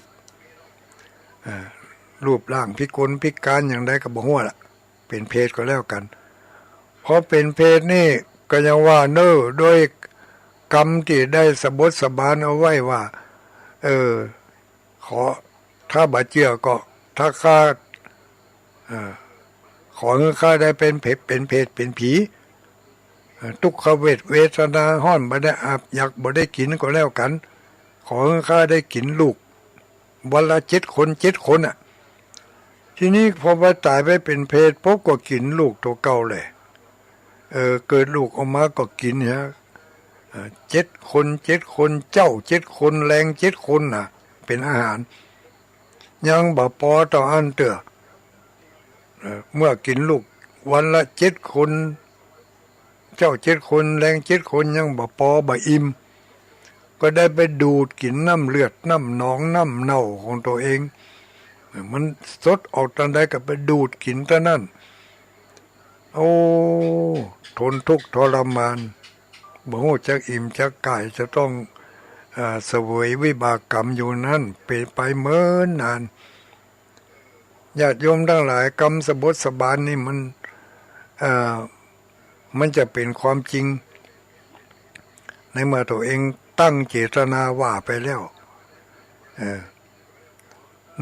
ในเรื่องนี้เป็นเล่าว่าอย่างเอี้ยเป็นเล่าว่าเกิดตายลงไปแล้วไปตกนรกเศษกรรมจากนรกที่เหลือตายขึ้นมาเกิดขึ้นมาเป็นเพศเมื่อเป็นเพศแล้วก็ต้องได้ไปกินลูกของตัวเองเจ้า7 คนวัน7 คนกินเป็นอาหารแล้วยังบ่อิ่มเดี๋ยวก็ต้องดูกินน้ำเลือดน้ำหนองของตัวเองกินไปตลอดชาติตั้งแต่เกิดมาตั้งแต่เกิดเป็นเพศมาเนี่ยแล้วต้องทนทุกข์ทรมานอยู่อย่างนั้นมีตัวเจ้าพระภิกษุสงฆ์จำนวนหนึ่งเดินทางจะไปเข้าเฝ้าพระสัมมาสัมพุทธเจ้าที่เมืองสาวัตถีแต่มอพอดีมาถึงตัดในป่าแห่งนั้นก็เกิดมืดค่ำขึ้นมาเหตุก่อนก็เลยพากันปักรถนอนอยู่พักผ่อนอยู่ตำบลในป่านั้นแยกย้ายกันอยู่ไปตกกลางคืนมานางเพลทตัวนั้นก็ได้มาสำแดงอาการให้ทุเจ้าตึงมดตึงมนนั่นได้หู้ได้หันแล้วก็เล่าให้ฟังว่าข้าต้องกินลูกของข้าเนี่ยเจ้า7 คนแรง7 คนข้าก็ต้องได้มากินน้ำเลือดน้ำหนองของตัวเก่าอยู่ตลอดเวลาเนี่ยเป็นเวลาเมินนานหลายปีมาแล้วพอดีค่ำคืนมันนี้ข้ามาปะใส่ทุเจ้าทั้งหลายข้าก็ขอแสดงอาการให้ท่านทั้งหลายได้หู้ได้หันทุเจ้าทั้งหลายก็ถามว่าโอ้นางเอ๋ยเป็นที่น่าเอ็นดูแต่แล้วเจ้าไปเนี่ยมันอย่างมาถึงได้มาเป็นเพศอย่างนี้นางก็เล่าเรื่องให้ฟังว่าในสมัยเมื่อข้าเป็นคนนั่นน่ะข้าได้ไปอยู่กับสามีข้าเป็นคนปากบดีปากสวกปากกล้าแจ้งด่าว่าไปเลยบอกเคารพผู้เป็นสามีของตัวเองสามีก็เกิดความเบื่อหน่ายก่ายในกิริยาการของข้าก็เลยไปเสาะเมียหนุ่มเมียน้อยขึ้นมาแล้วเจ้านางเมียน้อยของข้ามันจะมีลูกข้าก็เลยไปปรุงยาแท่งลูกให้เมียน้อยกินเมื่อหัวของข้ามาถามข้าก็บอกว่าไม่ได้เนี่ยไม่ได้ทำข้าก็สะบดสะบานว่าถ้าข้าได้เนี่ยได้ทำแต่ตายไปก็ขอให้ได้ไปเกิดเป็นเพชรเป็นผีทุกขเวทนาห้อนบ่ได้อับอยากบ่ได้กินแล้ววิบากกรรมนั่นก็มาถึงแก่ข้าและบัดเดี๋ยวนี้ข้าก็ได้รับวิบากกรรมที่ข้าได้สะบดสะบานให้กับหัวของข้าเอาไว้เมื่อเกิดเป็นเปรตก็ได้กินลูก7 วัน7 คนวันละ7 คนอย่างนี้ปลายบ่ปอมมาต้องมากินน้ำเลือดน้ำหนองนี่อย่างนี้เป็นเวลาเมื่อนานมาแล้วขอความเมตตาท่านพระคุณเจ้าได้กรุณาแก่ข้าพระเจ้าในครั้งนี้โดยนี่ญาติโยมทั้งหลายฟังตอนนี้ให้ดีนะขอเมตตาจากท่านพระคุณเจ้าจงมีความกรุณาแก่ข้าพเจ้าในครั้งนี้โดยขอได้นำเอาข่าวเนี่ยไปบอกให้แก่สามีของข้าที่มีชื่อว่าอย่างอันอยู่บ้านนั่นบ้านเลขที่นั่นซอยนั่นนี่นะแล้วก็ขอให้เขาตานขันเข้าขันน้ำอุทิศสมบุญสกุศลมาให้ข้าก็จะโป้นจากการอันเป็นเพศนี่ถ้าข้าบ่ได้รับของกินของตานจากผู้เป็นสามีของข้านี่ข้าก็ยังจะบ่มีโอกาสได้โป้นเถอะเพราะว่าสามีของข้าบ่ได้ให้อโหสิกรรมเมื่อภิกษุสงฆ์ทั้งหลายได้ยินได้ฟังที่นางเล่ามาอย่างนั้นก็จึงพากันเข้าไปบิณฑบาตไปพบปะกับสามีของนางเปรตจึงบอกและเล่าเรื่องเหตุการณ์ต่างๆเหล่านั้นให้ฟัง อุบาสกผู้เป็นอดีตสามีก็จึงมีความเอ็นดูสงสารบริจาคทำบุญทำทานขันเข้าขันน้ำให้แก่นางเปรตที่เป็นอดีตภรรยาเมื่อนางเปรตผู้เป็นอดีตภรรยาได้รับอนุโมทนาซึ่งส่วนบุญส่วนกุศลนั่นแล้วก็ได้โป้นจากการอันเป็นเปตวิสัยได้รับความสุขความสบายมีสมบัติอันเป็นทิพย์มีสมบัติอันเป็นทิพย์พอถึงเวลากลางคืนมาแล้วนางผู้เป็นเทวดานั้นจากอดีตการเป็นเพศก็ได้ไปบอกให้แก่สามีให้ฮู้ว่าโอ้สามีผู้มีบุญมีคุณอันยิ่งใหญ่บุญกุศลที่ตั้นให้แก่ข้านั้นมีกำลังแรงยิ่งนักและก็สามารถที่จะนำให้ข้าได้โป้นจากทุกขเวทนาจากการอันเป็นเพศเหล่านั้นจากการอันเป็นเพศแล้วก็ข้าก็ได้รับความสุขความสบายมาเดี๋ยวนี้ข้าขี่ลวงคำลงมานี่มาบอกขอขอบคุณขอบใจอนุโมทนาส่วนบุญสุขุศลติดตั้นได้ทานขันเข้าขันน้ำไปให้ข้าในครั้งนี้ญาติโยมทั้งหลายเป็นจะได้พ้องหลักฐานนี้มีในพระไตรปิฎกว่านางเปรตได้ขอที่พระเจ้าไปบอกให้อุบาสกผู้เป็นอดีตสามีทานขันเข้าให้อดีตสามีก็ทานขันเข้าให้แล้วนางผู้เป็นอดีตภรรยาก็โป้นจากการอันเป็นเปรตแล้วก็ขี่ลวงคำลงมาบอกให้แก่สามีที่ได้ทานขันเข้าขันน้ำไปให้ฝ่ายพระภิกษุสงฆ์พากันเข้าไปสู่พระวิหารเมื่อไปไหว้พระบรมศาสดาสัมมาสัมพุทธเจ้าแล้วก็ทูลเล่าเหตุการณ์ที่หันเปรตที่กลางป่าให้สมเด็จพระบรมศาสดาได้ฟังพระสัมมาสัมพุทธเจ้าก็ได้ตรัสเทศนาไว้ว่าภิกขเวดูก่อนภิกษุทั้งหลายผู้ใดมีศรัทธาเลื่อมใสในการกุศลย่อมจะได้ผลแก่ตนและผู้อื่นให้มีความโสมนัสแช่มชื่นหันษาเนี่ยผู้ใดมีศรัทธาเลื่อมใสในการทำการบุญการกุศลย่อมจะได้ผลแก่ตนเองและแก่ผู้อื่นที่ตัวเองน้อมจิตน้อมใจส่งไปให้ชนทั้งหลายใดมีใจบาปหยาบช้าทำอกุศลกรรมต่างๆนานาย่อมจะให้ผลเป็นความทุกข์สิ้นกาลนานนี่ชนเหล่าใดมีใจอันเป็นบาปหยาบช้า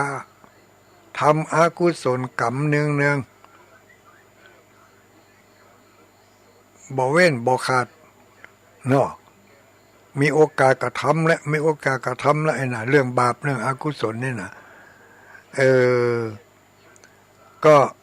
ย่อมจะให้ผลเป็นความทุกข์ตัวเองด้วยน่ะแล้วก็เมื่อตัวเองเป็นทุกข์ญาติพี่น้องวงวานผู้ปรารถนาดีต่อเขาก็พลอยเป็นทุกข์ใจไปด้วยแหละอินดูสงสารอันเนี้ยให้ความทุกข์แก่ตัวเองให้ความทุกข์แก่คนอื่นไปโดยเมื่อสมเด็จพระบรมศาสดาจารย์ได้ตรัสเทศนาจบลงแล้วพุทธบริษัททั้งหลายก็ได้สำเร็จมรรคผลตามบุญวาสนาของตนที่ได้กระทำบำเพ็ญมาอันนี้ก็เป็นเรื่องหนึ่งที่เพื่อนเอามาเล่าให้ฟังว่าเป็นนิทานเพื่อจะให้หันว่าผู้หญิงที่คิดนอกใจสามีไปคบชู้สู่หากับชายอื่นย่อมมีวาจาอัน อันสวกกล้าสะหาวเนาะด่าว่าสามีของตนด้วยความหยาบคายหญิงพวกนี้มีบาปในเบื้องหน้าเพราะฉะนั้นผู้หญิงทั้งหลายจงมีความเคารพแก่สามีของตนประดุจจะดังนางสุชาดามีความเคารพแก่เท้าโกสีหรือมีความเคารพแก่พญาอินทร์นางสุชาดานี่เป็นเมียคนหนึ่งของพระอินทร์พญาอินทร์นี่มีเมีย4 คนก็ลูกนางสุธรรมานางสุชาดานางอย่างมั้งสุชาดาสุธรรมาสุจิตตาแหมคนแปะไว้นะเนี่ยหูบัดแตกจำบดีก็เอามาอู้ให้เปิ่น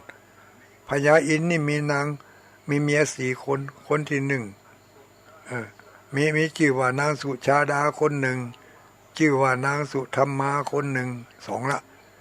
ชื่อว่านางสุจิตตาคนหนึ่ง3ละชื่อว่านางจุดคนหนึ่ง4ละว่าน่าจะบอกให้นะผู้หญิงนั้นก็จะมีความสุขความเจริญมีความสวัสดีทั้งชาตินี้และชาติหน้าสิ้นกาลนานมีความสุขความเจริญเป็นที่ฮักที่เจริญใจแก่คนทั้งหลายที่ได้พบได้ปะได้หันนักปราชญ์ทั้งหลายก็ชอบใจกล่าวสรรเสริญเทวบุตรเทวดาก็พากันยกย่องเยินยออำนวยอวยพรให้แก่ผู้ที่มีความเคารพซึ่งกันและกันโดยเฉพาะอย่างยิ่งสามีให้เกียรติแก่ภรรยาให้ความเคารพและให้เกียรติแก่สามีขั้นแตกกายทำลายขันไปแล้วย่อมจะไปสู่ประโลกที่ดีมีทิพสมบัติมีทิพพิมานเป็นที่อยู่ที่อาศัยอันนี้ก็เกิดจากบุญกุศลที่ก็ได้กระทำกันมาเป็นตัวอย่างอันหนึ่งที่เอามาเปรียบเทียบมายกให้แม่อุ้ยได้ฟังวันนั้นเราให้แม่อุ้ยฟังนี่มันเหมือนกับเราออกอากาศนะญาติโยมนะเพราะว่ามันมีคนฟังต่อหน้าต่อตานะมันเอ็กซันไปคนอย่างลูกมันได้ลดได้อัดดีเนาะแต่ถ้าเราออกอากาศเนี่ยถ้าอย่างตุลุงตนที่เปิ้นเคยเล่าเปิ้นแกล้นเล่านั่นก็เล่าได้ดีกะนอกจากว่าเรื่องนั้นมันเป็นเรื่องที่จำได้ดีจำมาติดอกติดใจมาตั้งแต่เล็กแต่น้อยโยมสีดาเนอะไม่ใช่นางพุทธดีนั่นเป็นเมียของพญาอินทร์เหมือนกันแต่เป็นชาติเป็นแม่ของเป็นนางพุทธดีเป็นแม่ของพระพญาเวสสันดรอันนั้นก็เป็นภรรยาของพระอินทร์แต่ว่าพระอินทร์แห่งชุดหนึ่งเนี่ยเป็นท้าวมัคควานน่ะท้าวมัคควานนี่อันนี้ชุดก่อนชุดก่อนนางสุจิตตานางสุธรรมานางสุชาดานี่มันดูเหมือนว่าเป็นนางสุชาดานี่ดูเหมือนว่าไปเกิดเป็นนกกระยางอ่ะนะชอบแต่งเนื้อแต่งตัวอีกอ่ะแม่นแต่กาวันนามาเล่าดีกว่าเดี๋ยวนี้มันตาเถอะขอสุมาเถอะคติธรรมเขาจะมีความเข้าใจที่ถูกต้องได้อย่างแม่นยำก็ต่อเมื่อเขาได้ยินได้ฟังบ่อยๆได้ยินได้ฟังแต่ต้องฟังด้วยความตั้งอกตั้งใจแล้วก็ฟังไปโดยกึดไปโดยจะไปฟังเอากระม่วนอย่างเดียวฟังแล้วกึดโดยได้คติเตือนใจหลายอันหลายอย่างเกิดจากการฟัง ได้ยินได้ฟังสิ่งที่ไม่เคยฟังเนาะสิ่งใดที่เคยฟังแล้วไม่เข้าใจย่อมจะเข้าใจชัดในสิ่งนั้นนะอานิสงส์จากการฟังตั้งใจฟังไม่เข้าใจย่อมเข้าใจชัดในสิ่งนั้นฟังทุลุงเข้าใจเนอเข้าใจว่าจะได้พ่องลืมหมดละอันนี้ก็ยุ่งกับเนาะไปเอาไปใจได้วะอันน่ะเอาไปใจบ่ได้ถ้าลืมหมดนี่ต้องลืมพ่องบ่ลืมพ่องกะอย่างน้อยๆก็คืนนี้ก็เหมือนกันเก็บก๋วยใส่ซ่าเหมือนกับเก็บผลไม้ใส่ซ่าเนาะเก็บใส่เพื่อไปถึงบ้านก็ให้มันเหลือข้างสักเม็ด2 เม็ดก็ยังดีลูกอันนี้ไปถึงบ้านแล้วได้อย่างมาพ่องสักอย่างกลโพ่ยุ่งก็ถามว่าตอบได้ไม่ได้ฟังตั้งแต่ต้นอีกแล้วก็แล้วมาฟังนี่แต่ตัวเก่าจำมาได้กะว่าแต่ว่ากำลังมาฟังนี่ฟังตั้งแต่ต้นฟังมาได้ทุลุงจะเล่านิทานเล่าสักเตือเอาละเนอะหลายมื้อหลายวันหลายนาทีหลายชั่วโมงเนี่ยเข้ามาบอกกล่าวเล่าขานให้ญาติโยมทั้งหลายได้ฟังเนี่ยอันนี้ส่งการฟังธรรมมีมี5 อย่างเนาะ5 อย่างเนอะ1จะได้ฟังสิ่งที่บ่เคยฟัง2สิ่งใดที่ฟังแล้วไม่เข้าใจย่อมจะเข้าใจในสิ่งนั้นชัดเจนขึ้น3บรรเทาความสงสัยเสียได้บรรเทาความสงสัยเสียได้อันนี้ถ้าเกิดว่าเขาเคยได้ยินได้ฟังมาเนี่ยอย่างที่ทุลุงให้แม่นั่นฟังบรรเทาความสงสัยเสียได้แม่เพิ่นก็สงสัยว่าผัวตานให้เมียตานให้ผัวจะได้ก็บ่ได้บางพ่องก็ว่าได้บางพ่องก็ว่าบ่ได้สงสัยแหละพอตั้งใจฟังก็หายสงสัยนี่ก็มันกันนะฟังทุกเจ้าทุกตนน่ะที่เป็นออกอากาศเนี่ยถ้าฟังด้วยความตั้งใจย่อมจะบรรเทาความสงสัยให้หายไปได้เนาะข้อ2กับข้อ3กันนี่เนาะข้อ3บรรเทาความสงสัยให้หายไปได้ข้อที่4จิตใจของผู้ฟังย่อมผ่องใสจิตใจของผู้ฟังย่อมผ่องใสถ้ามันหายสงสัยแล้วมันเบิกบานมันโล่งมันอย่างน้ำเข้าหูเขาเนี่ยกันเนาะถ้าน้ำเข้าหูแล้วถ้าเอาน้ำหยอดลงไปหามคำมันซ่าเนาะต้องโล่งโซ่นั่นน่ะบรรเทาความสงสัยให้หายไปจิตใจย่อมเบิกบานและผ่องใสเนาะข้อสุดท้ายถ้าฟังมาด้วยดีตลอดนะสามารถที่จะทำความเห็นผิดให้กลับกลายเป็นความเห็นที่ถูกต้องได้อานิสงส์จากการฟังธรรม5 ประการ 1. ได้ฟังสิ่งที่บ่เคยฟัง 2. สิ่งที่ฟังมาแล้วเตือนสงสัย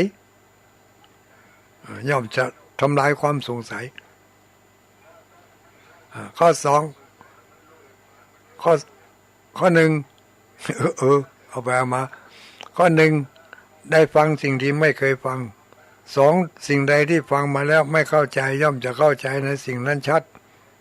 3. บรรเทาความสงสัย 4. ทำใจให้เบิกบานผ่องใส 5. ทำความเห็นให้ถูกทำความเห็นผิดให้กลับกลายเป็นความเห็นที่ถูกต้องได้อันใดจะเป็นข้อ4ข้อ5 1 2 3นั่นก็ บ่ได้เลี้ยงลำดับตามนั่นเนอะเลี้ยงเอาตามความจำตามความจำว่าอานิสงส์การฟังธรรมมี5ประการดังกล่าวมาแล้วนี้ถ้าไผได้รับอานิสงส์ข้อใดข้อหนึ่งจากพระคุณเจ้าที่เพิ่นได้เทศนาฟังไปเนี่ยทุกตนทุกองค์บ่ว่าสถานีไหนบ่ว่าจะฟังในบ้านศพก็ดีเฮือนใหม่ก็ดีฟังทางธรรมบรรยายที่เพิ่นไปปาฐกถาก็ดีในห้องประชุมหรือฟังทางโทรทัศน์ฟังทางวิทยุหรือฟังทางในเฟซในไลน์แม้กระทั่งการได้อ่านข้อความในไลน์ในเฟซที่เขาส่งมาสามารถทำให้เรากลับความคิดเห็นที่ถูกที่ผิดให้เป็นถูกแต่ต้องประกอบไปด้วยปัญญาเนอะความเห็นที่ถูกนั่นบางทีมันก็ถูกใจแต่มันบ่ถูกทำนะโยมนะความเห็นที่ถูกต้องก็คือถูกศีลถูกธรรมนั่นแหละถูกจารีตประเพณีไม่ใช่ว่าถูกอกถูกใจเต้าตัวเจ้าตัวนี้เตดม่อนถูกใจเง่าอันนี้แสดงว่าไม่ใช่ถูกต้องนะเป็นถูกใจถูกใจบางทีมันบ่ถูกต้องก็มีถูกใจโดยถูกต้องโดยถูกดีถูกงามถูกจารีตประเพณีถูกกฎหมายโดยก็มีมันถูกก็อยู่สองถูกเนาะถูกใจม่วนถูกใจจะผิดอย่างไรบ่ฮู้แต่มันม่วนถูกใจเนี่ยอันนี้ก็แปลแถมอย่างหนึ่งคืนวันนี้เนาะได้ดำเนินรายการมาจนถึงเวลานี้ก่อนอื่นก็ขอประกาศอนุโมทนาเนอะใครสงสัยให้ถามมาเนอะเก็บคำถามไว้ถามตอนที่รับสายหน้าไม้นี่นะเก็บคำถามมาถามก็ได้ถ้าตอบได้ก็จะตอบถ้าตอบบ่ได้ก็จะตอบนี่วันนี้ไปร่วมบุญอนุโมทนาหล่อพระที่วัดห้วยจุมปูได้รับความอนุเคราะห์ได้รับความอนุเคราะห์จากญาติโยมผู้ใจบุญติดตันได้ปะตุลุงแล้วก็ได้เอาจตุปัจจัยใส่ซองพ่องบ่ใส่ซองพ่องหอมเป็นกาน้ำกาไฟที่ในงานหล่อพระเป็นจตุปัจจัยที่บ่ได้ใส่ซองอยู่จำนวน400 ปลายเนอะ400 กว่าบาทอันนี้แม่อุ้ยยังบ่ล่ำบ่เหลือบ่ฮู้จำชื่อบ่ได้ละอนุโมทนาบุญด้วยกันเนอะเนอะแล้วก็พร้อมกันนั้นก็มีญาติโยมที่เอาปัจจัยใส่ซองมาเอาถวายมาก็มีร้านแฮปปี้อย่างแฮปปี้โมบายก็เนาะแฮปปี้โมบายแม่ขจารโดยแม่อุ้ยยวงมีเงินแม่อุ้ยยวงมีเงินก็เลยเอาเงินมาใส่ซองถวายกาน้ำกาไฟถวายเป็นตาลไว้ไปหน้า1 2ร้านแฮปปี้โมบายเหมือนกันแม่ขจารอันนี้แม่นงนุชแก้วดีดีแก้วมีนามสกุลครับกันเนาะแก้วดีก็มีดีแก้วก็มีสำหรับแม่อุ้ยนงนุชนี่นามสกุลดีแก้วในบ้านแม่ขจารก็ถวายกาน้ำกาไฟถวายตาลไหว้ไปหน้าสาธุอนุโมทนาเนอะอันนี้มีใครนี่ยายเถาวันทโนใจอันนี้อ่านไปถวายเจ้ากรรมเนาะแม่อุ้ย แม่อ้วยถวันธนูใจถวายวัดม่อนจอมพอทำบุญกาน้ำก้าไฟสาธุอนุโมทนาแม่อ้วยถวันนี่ถวายมานี่3 ซองเนอะซองหนึ่งเอาไปถวายที่ฝากไปที่วัดเหล่ามนทาแฮมซองหนึ่งถวายฝากไปที่วัดปักทางเจริญอันนี้ถ้าวันที่11ตุลงไปก็จะเอาไปหอมเปิ่นปุ่นเนอะอันนี้แม่แก้วลุนแก้วดีอันนี้ตะกี้ดีแก้วก็แม่นก็เนาะตะกี้ดีแก้วอันนี้แก้วดีขนาดอันนี้แม่อุ้ยแก้วลุนแก้วดีอันนี้เป็นอยู่บ้านเฟยไฮนะบ้านเฟยไฮลูกเปิ้นเป็นพนักงานจ่ายก่าไฟฟ้าก็เลยเอาฝากลูกเปิ้นมาพร้อมกับบินไฟฟ้าบินไฟฟ้านี่วัดม่อนปีนี้โอ้เดือนนี้จะได้จ่ายก่าไฟ4,000ไป3,000ไปก็เดือนนี้ลดลงแหมจัดนัก3,000ไปทัดนั่นมาไปทำทัดมั่นมาหมายมีแม่คำสมตาบ้านหนองยาวโอ้อันนี้รวมทำบุญกฐินเหมือนนะตกข้างอยู่ในถุงนี่ก็เนี่ยขออนุโมทนาเนอะแม่อุ้ยคำสมตาบ้านหนองยาวร่วมทำบุญกฐินนางอารามศรีชัยวงศ์อันนี้ก็บ้านกูโอ้อันนี้ก็ทำบุญ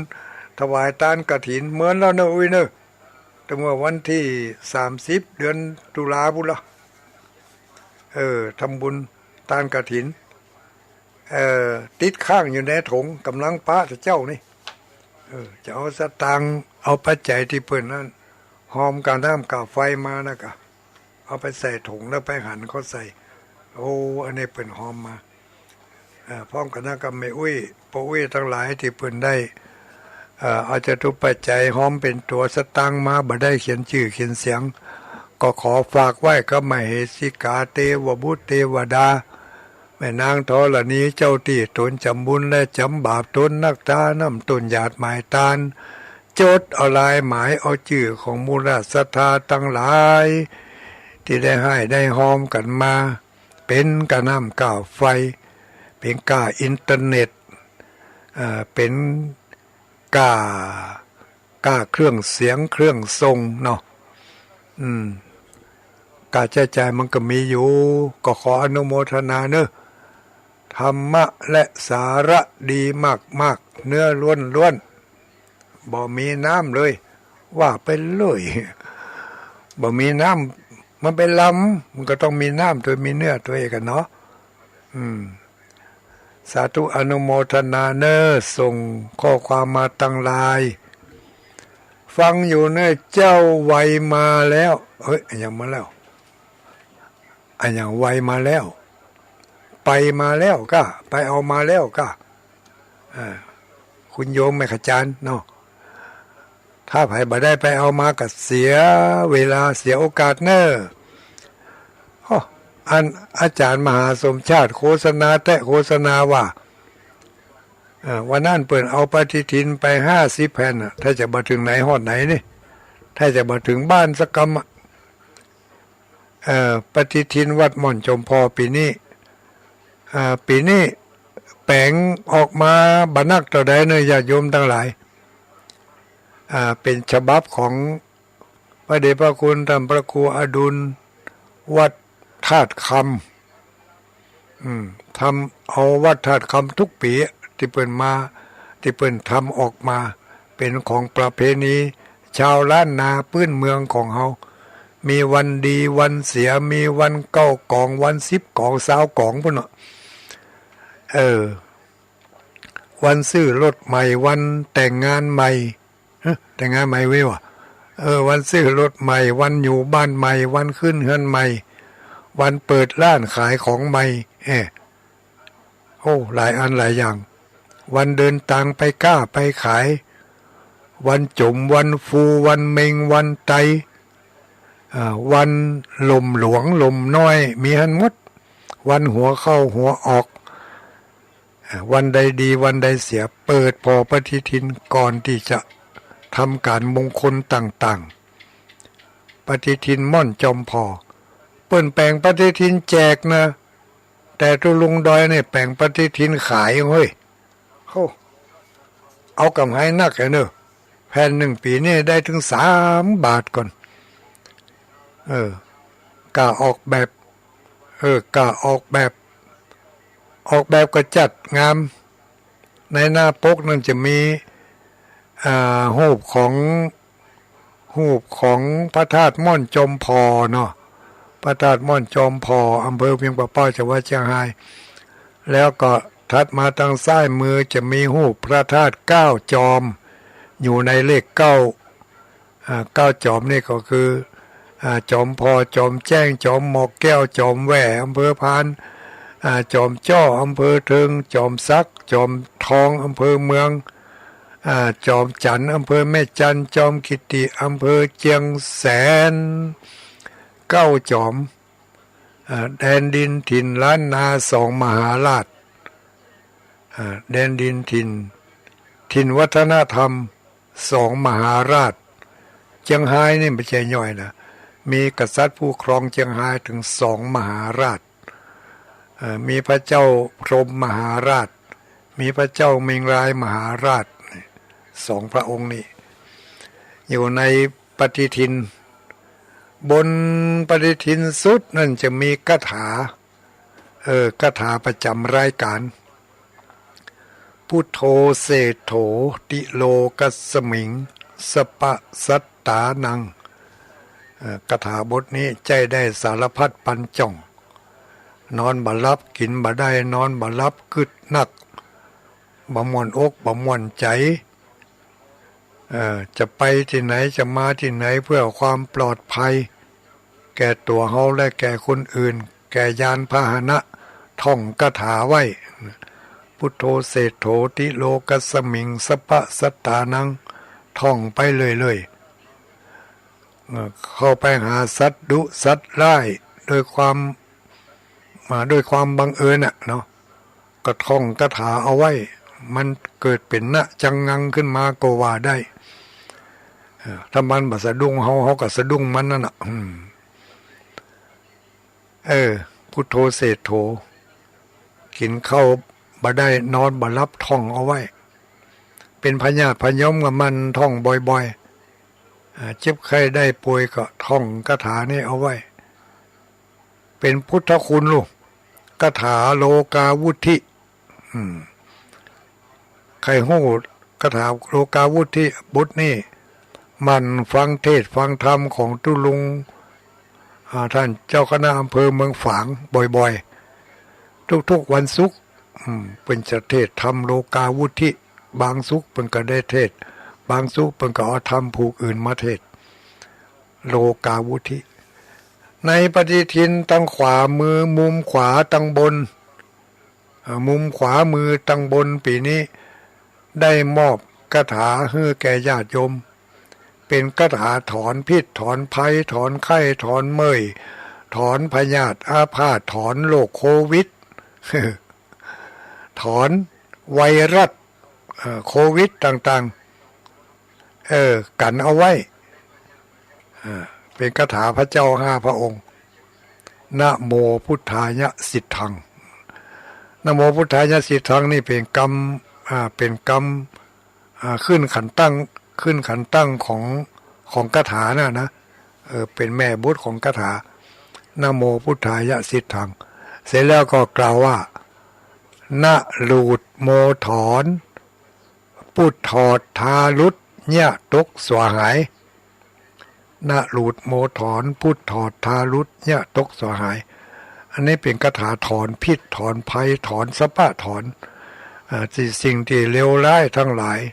มีอยู่นอกเนื้อในตนของเฮาถอนออกไปจะรับจะนอนก็ท่องคาถานี่เอาไว้แต่ว่านะโมพุทธายะสิทธังเนี่ยก่อน3 รอบเสร็จแล้วก็ท่องคาถานี่ไปเลยนะหลุดโมถอนพุทธถอดทารุดเนี่ยตกสหาย ท่องไปทิกๆจนกว่ามันจะรับมันก็รับไปพร้อมกับการถอนสิ่งชั่วร้ายต่าง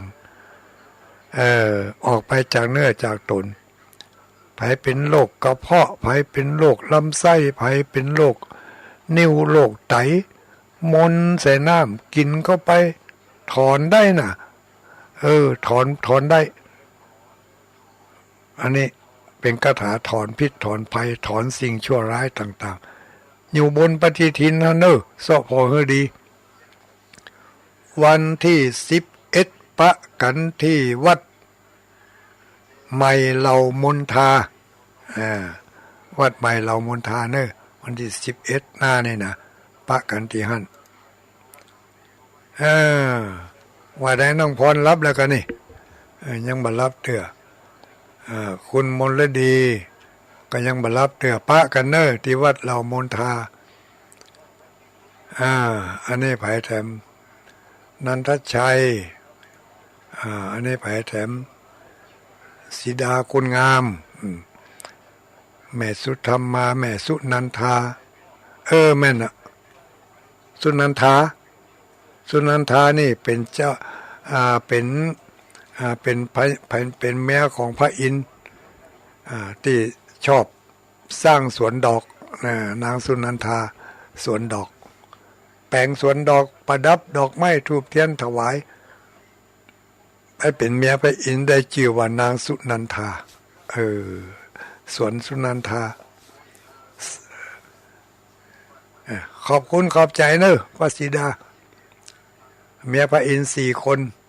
1สุธรรมา2สุชาดา3สุนันทา4สุจิตา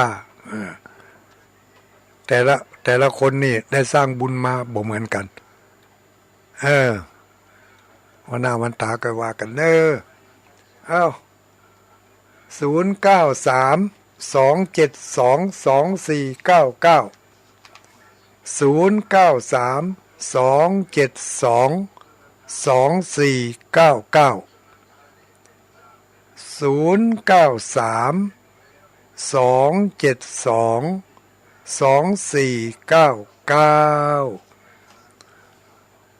ไผจะมีอย่างจะชี้แนะชี้นำจะบอกจะกล่าวยังไงจะให้เสริมให้เพิ่มให้เติมอะไรก็โทรกันเข้ามาเนอะเบอร์นี้0932722499มีเวลาบันนักเนอะได้2 คน3 คนได้น่ะเหลือเวลาไม่มากแล้ววันนี้อย่างดับปิ้งก็ว่าโทรศัพท์เฮาลุกสายเก่าสายใหม่ลองโทรมาพอแล้วนี่อย่างดักปิ้งนี่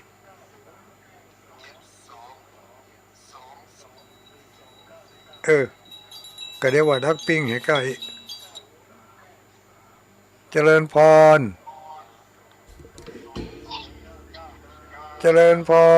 ว่ามาเลยอยู่ไหนแม่ยังแม่เลือนเจ้าแม่เรือนบ้านแสนต่ออำเภอวังเหนือเนาะเจ้าฟังตลอดเนาะฟังตลอดชัดเจนดีเนอะชัดเจนดีฟังทางนี้ไหนคืนนี้ฟังแม่กระจานเจ้าแม่กระจานโมเดิร์นขอบคุณจะนักเนอเจ้าสาธุ093-272-2499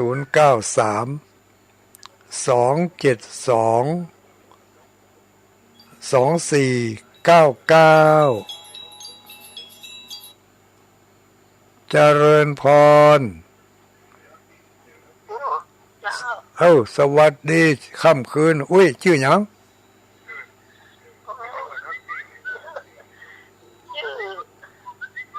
แม่ตอนเจ้าแม่ตอนอีกอะเจ้าแม่ตอนบ้านไหนจ้าอย่างแม่ไปกดแต่คนเดียวมันหำต้าเนอะถ้าไปจะโทรมาปิดวิทยุให้ก่อนเนอะถ้าบ่ปิดวิทยุนี่ตุลุงบ่ฮับนะ เจริญพร ไปสาธุลุงเจ้า เข้าอีกก็ชัดเจนน่ะวิทยุก็บอกเปิดเนาะฟังโทรศัพท์นี่เนาะ เจ้า แม่อย่างนี้ ในสลัดเจสอดนะเจ้า แม่สลาดเจสอนตั้งแต่เจนดีนะเจ้า ชัดเจนดีสถานีอย่างก็ อันสลัดนี้เจสอดนะเจ้า106กับเจ้า 106สถานีเจสอนสถานีเมืองปานเจสอนเมืองปานเจโฮมฟังนี่หมดเนาะ เจ้า อนุโมทนาสาธุเนอ เจ้าสาธุเจ้า รับดีฝันดี0932722499เจริญพร ไว้ก่อนเจ้าท่านพระครู ไม่อุ้ยยัง ไม่มีสีเจงหัวลิ้นฟังเจ้า ไม่อุ้ยสีแจ่งหัวลินฝางฟังพระบาทอุดมเนาะ เจ้า ชั ชัดเจนดีนะเจ้า ชัดเจนดีอนุโมทนาเนอ เจ้า สาธุรับดีฝันดี0932722499เจริญพร ครับผม ไผจ้าปอก ครับผมคำปั้นอยู่ให้ครับแพงไม่ใจครับ ปอกคำปันอยู่บ้าน ก็แพงครับ บ้านป่าแฝก ครับผม ป่าแฝกไหนป่าแฝกเชียงใหม่เชียงราย ก็แพงไม่ใจครับ ป่าแฝกแม่ใจกะ ครับผม เคยโทรมาแล้วนี่เนาะ ครับผมผมมาอยู่ครับ ชัดเจนดีก่อ ครับชัดเจนดีครับ คนรักพะเยาเนาะ ครับ อนุโมทนาเนอ ครับ สาธุสาธุรับดีฝันดีป่าแฝกเจริญพร เจริญพร เจ้าเวสาเจ้า ไผจ้า นี่จากเมืองพานจะบ้านห้วยเสื้อขาวอำเภอพาน บ้านห้วยทรายขาวอำเภอพานแม่หยัง สีจันทร์เจ้า แม่สีจันทร์ฟังฐานีไหน พักสถานีของดารุณีเจ้า ดารุณีเมืองพานนี่กะ เจ้า ขึ้น อ มาใจก็เจ้า ฮะ อยู่บ้านมาใจขึ้นมาใจเจ้า ขึ้นแม่ฟังที่แม่ใจไปกะ เจ้า ฟังชัดเจน ชัดเจนดีเนาะ ถูกใจจะรู้ว่านี่ถูกใจขนาดเลย เปิดโตถูกอกถูกใจ คาถา อนุโมทนาใครได้ปฏิทินก็ไปเสาะพอเนอะ เจ้า ที่ไหนโอ้โหเจ้าปฏิทิ ก็นั่นนะถ้าจะมีที่ชมพอทีเดียวก็หา เจ้า อนุโมทนาเนอะสาธุสาธุรับดีฝันดีเหลืออีกมันกี่โมงแล้วเนี่ยเดี๋ยวนี้ยังแถมน้อยเดียวเนอะโยมเนอะเจริญพร เจริญพรแม่อุ้ยยังแม่อุ้ยยัง สิงหวังจัดไปเย้าเลย แม่อุ้ยยวงจากพะเยาบ้านยัง มันทำกระโปงเจ้า บ้านตั้มนกกกหายไปเหมือนนี่เนาะหายไปเหมือนนี่เนาะบ้านตั้มนกกกนี่ กระโถกระตันเปิ้ล วันนี้ตันโจกดีขนาดเนาะ เราจุกดีมันจะพังถนนน่ะมันก็รัวตันเปิ้ล โจกดีแล้ววันนี้ เจ้าเด้อ อนุโมทนาขอบคุณขอบใจเนอะฟังกันต่อไป ทางภาษาที่การกระพูเด้อ สาธุสาธุอยู่ด้วยกันต่อไปเนอะอนุโมทนาญาติโยมทั้งหลายเนอะสายต่อไปเจริญพรต่ออย่างนั้นซ่า บูสมเพชรวันกลางวันนั่นเลยครับ อัลโลวันนี้ปออกจังหวัดน่านตันเขาอยู่ฮอเนาะ ครับผม ขนาดอยู่ไก่แสนไก่นะเนาะ ครับ ไก่แสนไก่จังหวัดน่านนี่ไก่เหลือเปิ้นนะเนาะ ครับ ฟังสถานีไหนก็ผู้เพียง ครูเพียงครับสาขานี้104 104ภูเพียงเวียงน่านเนาะ ครับผม เครือข่ายดารุณีเนาะ ครับ เอาชัดเจนดีก่อ ครับชัดเจนดีครับผม เนื้อหาสาระพอใจได้ก่อ ครับ ได้ครับ ใจได้เนาะ ครับ อนุโมทนาขอบคุณขอบใจเนอ ครับผม สาธุสาธุรับดีฝันดีอ้าวสายต่อไปเจริญพร พระเจ้าจะเริ่ม ไป ไม่จริงฟังเนี่ยเจ้า แม่อุ้ยอินเสมิงเนาะ เจ้าฟังเงิน90.25ไม่วางวิดีโอนะเจ้า แม่วางเรดิโอขอบคุณเจ้าของสถานีเปิ้นเนาะ เจ้า สาธุสาธุขอบใจหลายเนอวันที่11ป้ากันเนอ โอ้ย บัตต้าเตือหำหม้อ จะไปทางไหนอะตุลุง มาคนเดียวกะย่างมากับลุงนี่มานี่ จะฝากใจายไปเนอะตุลุงเนอะ ฝาก จะ บุญเตอสาธุ สาธุสาธุแล้วจะท่าพอใจไหมอุ้ยอินเนอร์ลอยมามองล่องอ่ะเจริญพร1,800ตามโม ไผ่จ้า ให้คนมันไก่ คนบ้านไก่ลายดอยตะวันออกนี่ ยาว ชัดเจนดีเนาะ ตัดเจนดี น่าจะวันตกลงวันที่11จะไปก่อนนั่น นะ วันที่11ไปก่อน ไปกัดยาว ไปแต่อี ไปแป้งอะ เหรอไปนอนก่อน นอนเจ้า ไปปิกเนาะ บุ้งฟ้าหามั้ง ฮะ บุ้งฟ้าหามั้ง จะเอา GPS จับพอ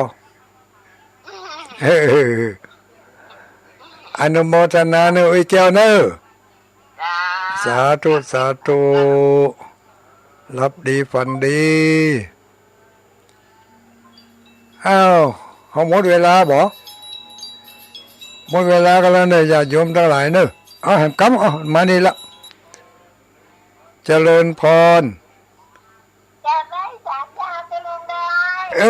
ดีแล้วแม่ออกบ้านหลายหน้าบ้านหลายดอยวันตกปิดรายการเปิ้นเนอะจ้าจะเวลาจะหมดแล้ว นั่นแหละอนุโมทนาสาธุเนอะ จ้า อ้าวรับดีฝันดีกันกูคู่กูคนเนอะ